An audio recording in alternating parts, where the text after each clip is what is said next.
Didik TV KPM.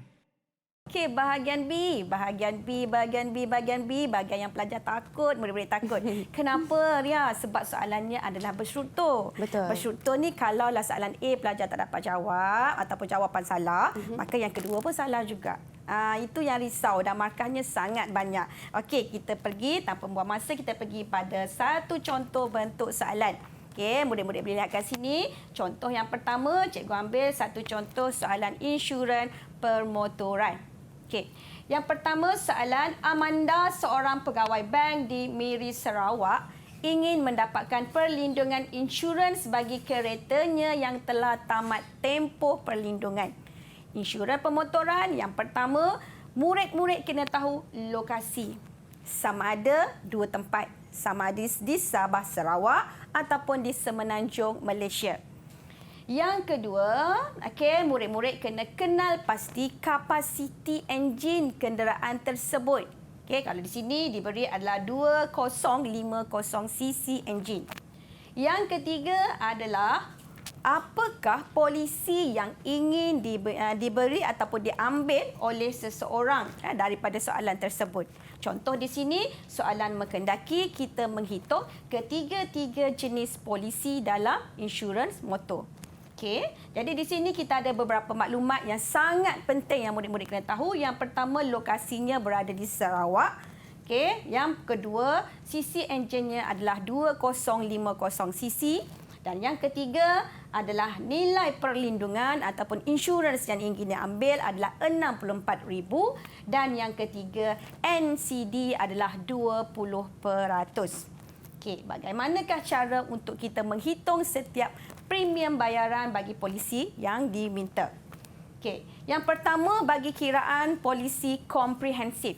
Polisi komprehensif adalah memberi perlindungan keempat-empat perlindungan seperti berlaku kecederaan kepada pemandu, berlaku kecederaan kepada penumpang ataupun berlaku kerosakan ataupun kerugian harta benda dan berlaku kecurian atau kebakaran pada kereta kita sebagai pemegang polisi. Dan yang keempat adalah berlaku kerosakan kereta kita sebagai pemegang polisi akibat kemalangan. Okey, jadi di sini apakah yang perlu kita tahu?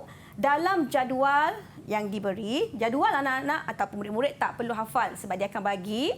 Cuma di sini kita kena lihat berapakah bayaran yang diberi berdasarkan cc enjin bagi soalan tersebut.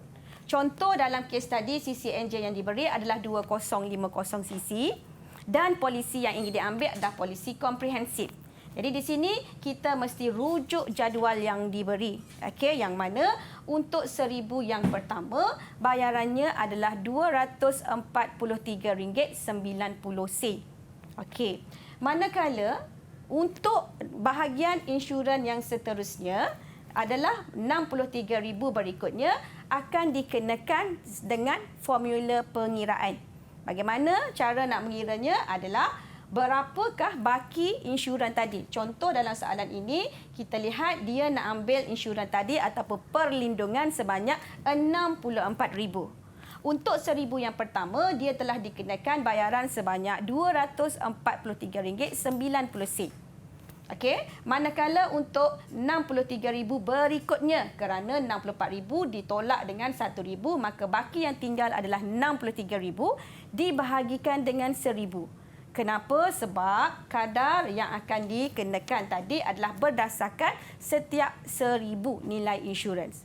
Dan nilai ini akan bergantung kepada lokasi tadi. Kalau dia berada di Sarawak, bayarannya adalah RM20.30.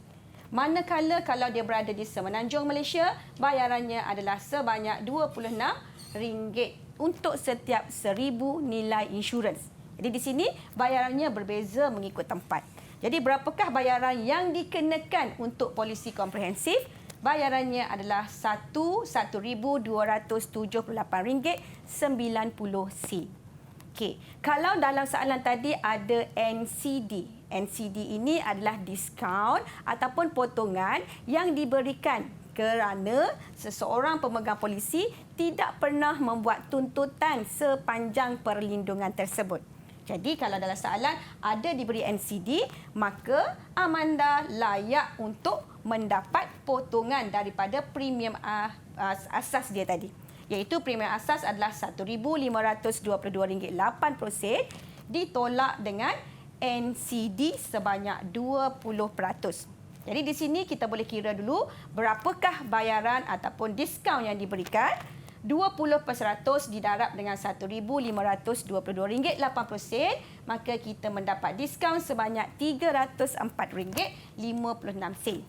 Okey, dan berapakah premium kasar yang perlu kita bayar, Amanda bayar tadi, maka bayaran untuk premium asas tadi ditolak dengan bayaran NCD, maka itu adalah premium kasar RM1,218.24. Ini adalah premium yang Amanda kena bayar jika beliau memilih polisi komprehensif. Ataupun di sini sebenarnya anak-anak dah boleh ambil, pelajar-pelajar dah boleh ambil. Contoh kat sini kita punya bayaran premium asas adalah RM1,522.80. Kerana kita dah tahu 20% ini adalah diskaun, maka kita sebenarnya boleh terus darab kat sini dengan 80%. Kenapa kita terus tolak dengan NCD tadi? Jadi kat sini kita akan terus dapat jawapannya adalah RM1,218.24.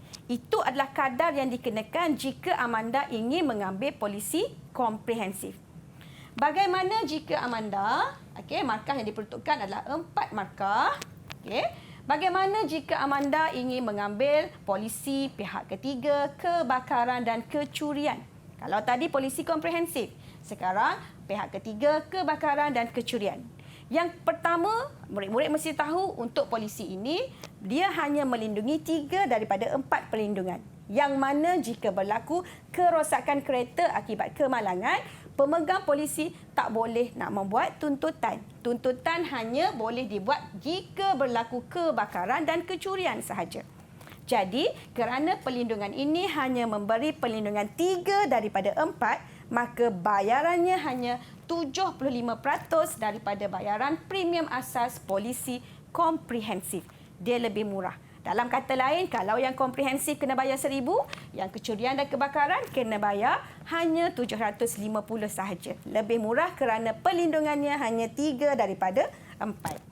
Okey, jadi untuk RM1,000 yang pertama, kita baca daripada jadual yang diberikan, bayarannya adalah RM243.90, sama dengan yang komprehensif juga. Okey, dan cara kiraan baki yang berikutnya pun sama dengan komprehensif, maka dia akan dapat premium asas adalah sebanyak RM1,278.90 didarab dengan 75%. Kenapa? Sebab tadi cikgu dah bagi tahu untuk polisi pihak ketiga, kebakaran dan kecurian, nilainya hanya 75% daripada nilai polisi komprehensif. Jadi bayaran ini didarab dengan 75%. So, murid-murid akan dapat bayarannya adalah sebanyak RM19.68. Tetapi adakah Amanda layak mendapat NCD jika beliau mengambil polisi yang ni?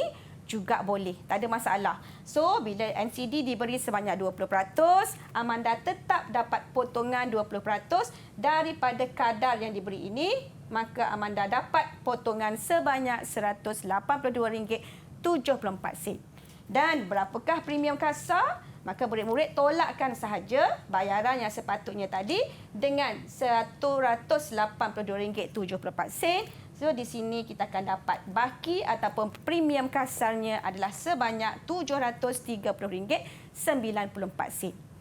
Okey, manakala untuk polisi yang ketiga, untuk pihak yang ketiga, polisi pihak yang ketiga, kita lihat dari segi sisi enjin sahaja. Dia tak ada bayaran insurans.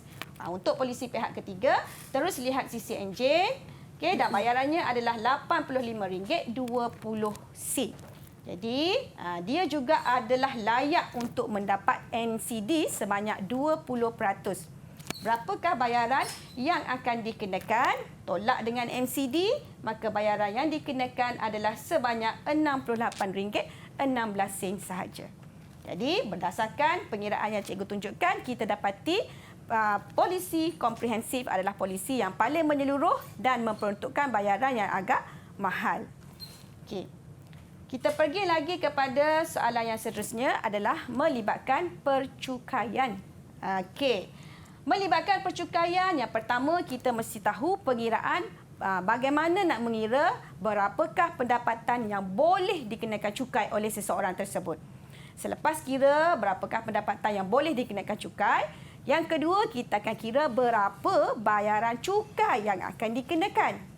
Dan bayaran cukai ini setelah dikira, lihat rebate. Adakah seseorang itu layak mendapat rebate? Kalau layak dapat rebate, maka kita kena tolak.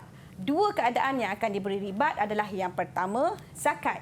Jika ada memberi zakat, maka kita akan tolak selepas kiraan cukai tersebut.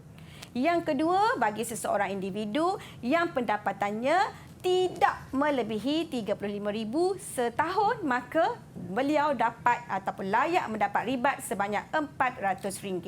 Jadi untuk soalan yang diberi, yang pertama kita boleh lihat di sini, berikut adalah beberapa maklumat yang diberi, iaitu pendapatan bagi Encik Razman dan juga perbelanjaan.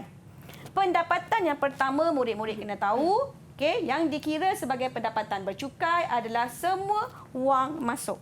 Tak kisahlah komisen ke, bonus ke, gaji pokok ke, tetapi tak termasuk dengan allowance. Sebarang allowance tidak akan dikenakan cukai. Jadi di sini pendapatannya adalah RM8,000 ditambah dengan RM200. Jadi gajinya adalah RM8,000 tadi ditambah dengan RM200. Ini adalah gaji bulanannya. Jadi untuk kira pendapatan bercukai, kita mesti kira pendapatan dalam masa setahun. Jadi di sini kena darab dengan 12. Lepas tu di sini juga diberi dengan jadual pelepasan. Untuk jadual pelepasan, setiap individu yang membayar cukai boleh menuntut untuk individu sebanyak RM9,000. Bagi isteri yang tak bekerja sebanyak RM4,000. Dan semua ni akan diberi di dalam peperiksaan. Murid-murid tak perlu hafal. Cuma tahu macam mana nak baca daripada jadual. Contoh yang pertama, soalan minta jumlah pendapatan bercukai Encik Ramzan. Nak kira pendapatan bercukai Encik Ramzan. Yang pertama, kita lihat gaji pokoknya adalah RM8,000 ditambah dengan RM200. Maka gajinya adalah RM8,200 sebulan. Maka kena darab dengan 12 bulan. Kat sini pendapatan yang boleh dikenakan cukai Encik Razman adalah sebanyak RM98,400. So di sini kita akan diberi 1 markah. Yang kedua, bagaimana nak mengira berapakah bayaran cukai yang perlu dibayar oleh Encik Razman. Kita mesti lihat apakah pengecualian dan apakah pelepasan yang boleh dituntut oleh Encik Razman. Yang pertama, pendapatan boleh cukainya adalah sebanyak RM98,400. Di sini dia boleh tolak dengan pengecualian, iaitu derma, yang mana beliau ada memberi derma sebanyak RM850. So ini adalah pengecualian. Dan beliau juga boleh menolak dengan pelepasan untuk dirinya sendiri sebanyak RM9,000, isterinya dan anak. Satu orang anak adalah bayarannya RM2,000. Kerana beliau ada 3 orang anak, maka bayarannya adalah RM6,000. Manakala, cuba lihat bila pelepasan, nilai itu akan ada had. Bila ada had, murid-murid jangan ambil nilai yang melebihi had. Contoh di sini, Encik Razman telah membeli alatan sukan RM3,000, tetapi kerana had yang diberi hanya RM2,500, maka beliau hanya boleh tuntut sebanyak RM2,500 sahaja. Dalam kata lain, murid-murid ambil dalam pelepasan ini, ambil yang mana lebih rendah. Jika had tinggi, penggunaan rendah, maka kita mesti ambil yang lebih rendah. Di sini kita akan kira kesemuanya. Jumlah pendapatan bercukai Encik Razman adalah sebanyak RM69,090. Dan apabila kita dapat dah bayaran ataupun pendapatan bercukai, kita akan kira berapakah bayaran cukai pula. Untuk mengira bayaran cukai, murid-murid kena faham untuk membaca daripada jadual cukai pendapatan individu yang juga diberi daripada soalan. Jangan bimbang. Contoh di sini pendapatan Encik Razman tadi adalah RM69,090. Okey, kita baca daripada jadual. So, kita nampak yang pertama, untuk RM50,000 yang pertama, bayarannya adalah RM1,800. Ataupun ini dikenali sebagai cukai dasar. Okey, manakala pendapatan yang seterusnya akan dikenakan kadar sebanyak 14%. Okey, kenapa? Sebab tadi kita nampak bayarannya pendapatan bercukai RM69,000, okey, dan baru dikenakan cukai sebanyak RM50,000 pertama, maka bakinya lagi adalah didarab dengan 14%, maka cukai yang dikenakan kepada Encik Razman adalah sebanyak RM4,472.60. Jadi selepas kiraan cukai, di sinilah kita akan tengok ribat jika ada. Jadi daripada soalan, Encik Razman ada membuat potongan zakat setiap bulan sebanyak RM300. Maka setahun beliau telah membayar zakat sebanyak RM3,600. Jadi di sini beliau boleh tolak dengan ribat zakat, maka cukai yang perlu dibayar hanyalah RM872.60 sahaja. Dan biasanya soalan akan tanya, sama ada berlaku lebihan ataupun pengurangan bayaran cukai oleh seseorang, maka apa yang murid-murid perlu buat adalah yang pertama, kira berapakah yang telah dibayar. Okey, contoh dalam soalan ni, cukai yang dikenakan adalah RM872.60 dan dia telah membayar PCB ataupun potongan cukai berjadual sebanyak RM160, maka kita darabkan dengan 12, beliau telah membayar sebanyak RM1,920. Jadi, berapakah bayaran yang diperlu bayar? Dia dah tak perlu bayar kerana dia dah terlebih bayar. Berapa terlebih bayar? Iaitu sebanyak RM1,047.40. Jawapannya, okey, kita akan kata Encik Razman mendapat lebihan cukai sebanyak RM1,047.40, maka di sini pihak LHDN akan mengembalikan lebihan cukai tersebut kepada Encik Razman. Didik TV KPM